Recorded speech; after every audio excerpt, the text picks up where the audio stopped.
السلام علیکم اسٹوڈنٹس، میرا نام عقیل احمد ہے۔ میں علامہ اقبال اوپن یونیورسٹی کا کورس کوڈ نمبر نظر آ رہا ہوگا آپ کو، کورس کوڈ نمبر 1345، جس کا نام ہے پرنسپل آف کامرس، اردو میں اصول تجارت۔ یہ آپ کے کورس کی تیاری کروانا شروع کی ہے میں نے۔ آج میرا یہ دوسرا لیکچر ہے، ٹھیک ہے۔ میرا طریقہ کار یہی ہے کہ میں آپ کے کورس کو پڑھوں گا اور اس کے بعد میں اس پہ اپنے وضاحت کروں گا تاکہ آسان الفاظ میں آپ کو سمجھ میں آ جائے۔ تو چلتے ہیں کورس کی طرف۔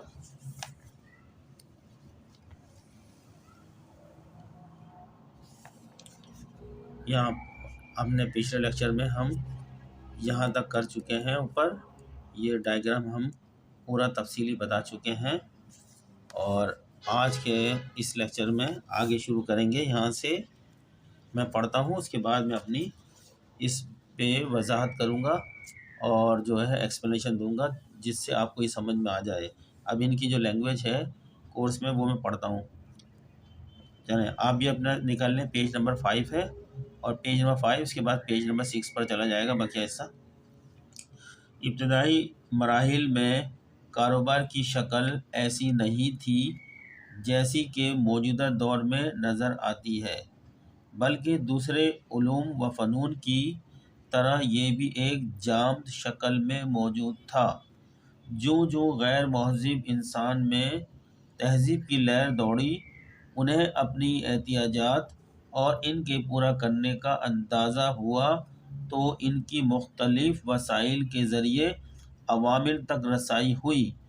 یہی عوامل بعد میں فنون کی شکل اختیار کر گئے۔ انسان کی نگاہیں وسعت پذیری کے افق کا مشاہدہ کرنے لگیں۔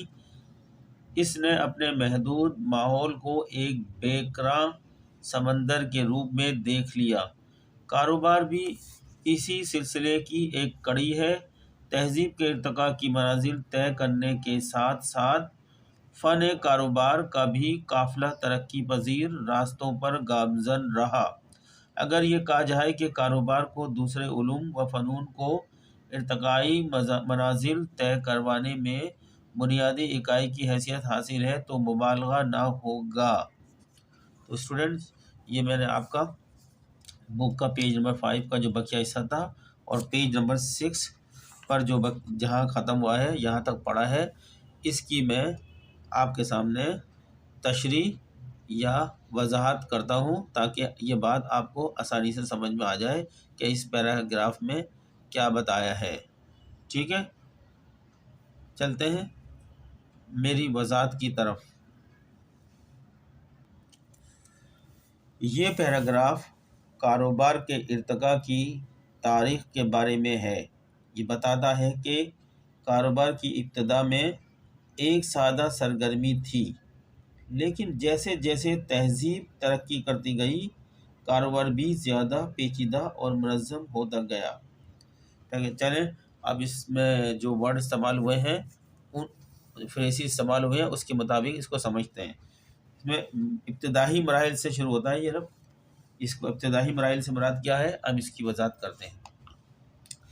ابتدائی مراحل میں کاروبار بنیادی طور پر اشیاء اور خدمات کی بنیادی ضروریات کو پورا کرنے کے لیے کیا جاتا تھا۔ لوگ ایک دوسرے کے ساتھ براہ راست تجارت کرتے تھے، اور کاروبار کا دائرہ کار عام طور پر مقامی ہوتا تھا۔ آگے مزید اس کے اندر جو ورڈ استعمال ہوا ہے، تہذیب کا ارتقاء، اس کی میں وضاحت کرتا ہوں۔ جیسے جیسے تہذیب ترقی کرتی گئی، کاروبار بھی زیادہ پیچیدہ اور منظم ہوتا گیا۔ نئی ٹیکنالوجیز اور وسائل نے کاروبار کرنے کے نئے طریقے متعارف کرائے۔ کاروبار کا دائرہ کار بھی بڑھتا گیا اور بین الاقوامی تجارت عام ہوتی گئی۔ آگے ایک اور ورڈ ہے اس پیراگراف کے اندر، فن کاروبار۔ اس کو بھی میں آپ کو سمجھاتا ہوں۔ فن کاروبار کاروبار کو ایک فن کے طور پر دیکھا جا سکتا ہے کیونکہ یہ کامیاب ہونے کے لیے مہارت اور تجربے کی ضرورت ہوتی ہے۔ کاروباری افراد کو اپنی مصنوعات یا خدمات کی مارکیٹ میں مانگ کو سمجھنے کے قابل ہونا چاہیے اور انہیں اپنے کاروبار کو منافع بخش بنانے کے لیے مؤثر طریقے سے منظم کرنے کے قابل ہونا چاہیے۔ یہ جو ورڈ تھے، میں جو سارا پیراگراف ان ورڈوں کے اوپر ہی تھا، میں نے اس کی وضاحت کری ہے اس پیراگراف کی۔ اب میں مثال بھی دیتا ہوں، مثال سے بتاتا ہوں۔ ابتدائی انسان ایک دوسرے کے ساتھ براہ راست تجارت کرتے تھے، یعنی مثال کے طور پر بات کر رہا ہوں میں، مثال کے طور پر ابتدائی انسان ایک دوسرے کے ساتھ براہ راست تجارت کرتے تھے، جیسے کہ کھانا یا جانوروں کی کھالیں۔ جیسے جیسے تہذیب ترقی کرتی گئی، لوگوں نے پیسے کا استعمال کرنا شروع کیا اور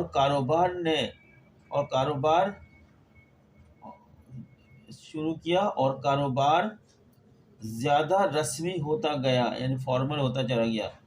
آج کاروبار ایک عالمی صنعت ہے جس میں بے شمار مختلف قسم کے کاروبار شامل ہیں۔ اب میں نتیجہ بیان کرتا ہوں۔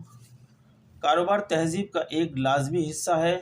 یہ لوگوں کو اپنی ضروریات اور خواہشات کو پورا کرنے میں مدد کرتا ہے اور یہ معاشی ترقی کو فروغ دیتا ہے۔ اسی پیراگراف میں مزید وضاحت جو کچھ اور ورڈ ہیں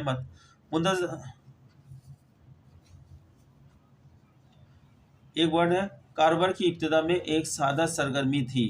لوگ اپنی ضروریات کو پورا کرنے کے لیے ایک دوسرے کے ساتھ اشیاء اور خدمات کا تبادلہ کرتے تھے۔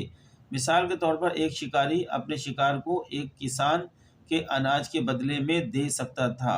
ایک اور دیکھتے ہیں اس میں، جیسے جیسے تہذیب ترقی کرتی گئی، کاروبار بھی زیادہ پیچیدہ اور منظم ہوتا گیا۔ لوگوں نے پیسے کا استعمال کرنا شروع کیا اور کاروبار زیادہ رسمی ہوتا گیا۔ کاروباری اداروں نے اپنے کاروبار کو زیادہ مؤثر طریقے سے چلانے کے لیے نئی ٹیکنالوجیز اور طریقوں کو اپنایا۔ نیکسٹ دیکھتے ہیں، کاروبار کو ایک فن کے طور پر دیکھا جا سکتا ہے۔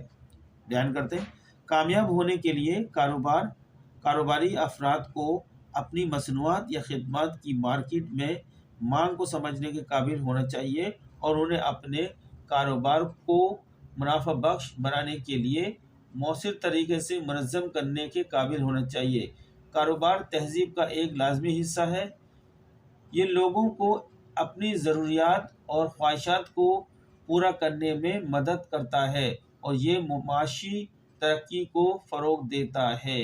تو اسٹوڈنٹس، اس پیراگراف کو ہم نے کافی تفصیل سے وضاحت کی۔ اگر آپ کو نہیں سمجھ میں آ رہا ہے تو آپ 2-3 مرتبہ ریپیٹ کریں، میری اس بات کو سنیں، آپ کو سمجھ میں آ جائے گا۔ میں نے کوئی مشکل الفاظ میں نہیں بیان کیا، بہت آسان الفاظ میں بیان کیا ہے۔ ٹھیک ہے، چل نیکسٹ لیکچر میں ہم بات کریں گے کاروبار یعنی بزنس کی۔ اسی طریقے سے ہم اس کو جو لکھا ہے لے کے چلتے رہیں گے۔ اس کے بعد شروع ہوں گے کاروبار کی خصوصیات۔ ہماری کوشش ہے کہ آپ کو یہیں بیٹھے کسی ٹیوشن کے آپ کو اسی چینل سے آپ کتاب کو اچھی طرح انڈرسٹینڈنگ کر لیں۔ تو ملتے ہیں نیکسٹ لیکچر میں۔ چلتے ہوئے آپ سے ریکویسٹ کرتے ہیں کہ آپ ہمارے چینل کو سبسکرائب کریں، لائک کریں، آگے دوسرے لوگوں کو بھی شیئر کریں، ان کا بھی فائدہ ہو، اور ہمیں کمنٹس کر کے بتاتے رہیں۔ شکریہ۔